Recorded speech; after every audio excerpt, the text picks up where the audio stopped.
നമസ്കാരം. കേരളത്തെ മുൾമുനയിൽ നിർത്തി അലീന പ്രതിയായ രാജ്യാന്തര സെക്സ് റാക്കറ്റും അതിന് സമാന്തരമായി പടർന്നു പന്തലിച്ച മയക്കുമരുന്ന് സ്വർണ്ണക്കടത്ത് മാഫിയയും തങ്ങളുടെ ആശയവിനിമയ ശൃംഖല പൂർണ്ണമായും പരിഷ്കരിച്ചതായി സൂചന. മുൻപ് സാധാരണ മൊബൈൽ നെറ്റ്വർക്കുകളും പ്രാദേശിക നമ്പറുകളിലെ വാട്സപ്പും കേന്ദ്രീകരിച്ച് പ്രവർത്തിച്ചിരുന്ന ഈ സംഘം ഇപ്പോൾ പോലീസിന്റെ കണ്ണുവെട്ടിക്കാൻ അതീവ സുരക്ഷിതമായ പുതിയ സൈബർ തന്ത്രങ്ങളിലേക്ക് മാറിയിരിക്കുകയാണ്. വിദേശ രാജ്യങ്ങളിൽ നിന്നുള്ള വെർച്വൽ മൊബൈൽ നമ്പറുകളോ ഗൾഫ് രാജ്യങ്ങളിൽ നിന്ന് നേരിട്ട് വാങ്ങുന്ന സിം കാർഡുകൾ ഉപയോഗിച്ച് രജിസ്റ്റർ ചെയ്യുന്ന വാട്സപ്പ് അക്കൗണ്ടുകളാണ് ഇപ്പോൾ ഈ സിൻഡിക്കേറ്റ് തങ്ങളുടെ മുഖ്യ ആശയവിനിമയ ഉപാധിയാക്കുന്നത്. ഇതോടെ കൊച്ചിയിലെയും തിരുവനന്തപുരത്തെയും അധോലോകത്തെ വിറപ്പിക്കാൻ ഇറങ്ങിത്തിരിച്ച അന്വേഷണ സംഘത്തിന് മുന്നിൽ വലിയൊരു സൈബർ വൻമതിൽ ഉയരുകയാണ്.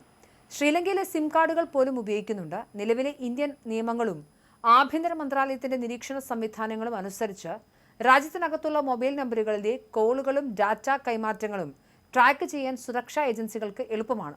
എന്നാൽ വിദേശ നമ്പറുകളിൽ ആക്ടിവേറ്റ് ചെയ്യപ്പെടുന്ന വാട്സപ്പ് നമ്പറുകളുടെ വിശദാംശങ്ങൾ എൻഡ് ടു എൻഡ് എൻക്രിപ്ഷൻ ലെയറുകൾ ഭേദിച്ചു കണ്ടെത്തുക എന്നത് കേരള പോലീസിന് നിലവിലെ സാഹചര്യത്തിൽ ഏറെ പ്രായോഗിക ബുദ്ധിമുട്ടുകൾ സൃഷ്ടിക്കുന്നുണ്ട്.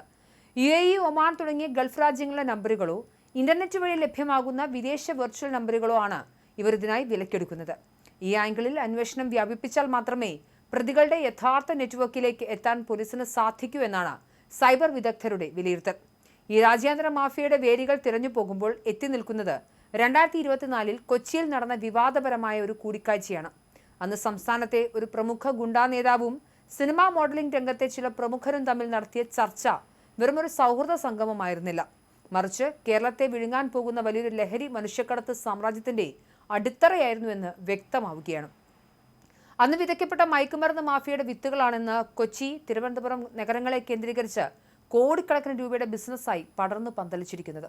അലീനയും മഞ്ജിമയും സിന്ധുവും ബിലാലും അടങ്ങുന്ന സംഘം ഈ വൻ സ്രാവുകളുടെ വെറും വിശ്വസ്തരായ ഏജന്റുകൾ മാത്രമാണ്. ഈ സംഘത്തിന്റെ പ്രവർത്തന രീതി അതീവ ആസൂത്രിതമാണ്.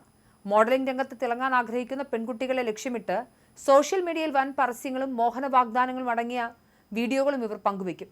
ഇതിൽ ആകൃഷ്ടരായി എത്തുന്നവരിൽ നിന്നും വിസയ്ക്കും ടിക്കറ്റിനുമായി ലക്ഷങ്ങൾ വാങ്ങും. തുടർന്ന് ദുബായിലുള്ള സിന്ധുവിന്റെ ഉടമസ്ഥതയിലുള്ള എലൈസ ഇവന്റ്സ് പോലെയുള്ള സ്ഥാപനങ്ങളിലേക്ക് ഇവരെ കടത്തും.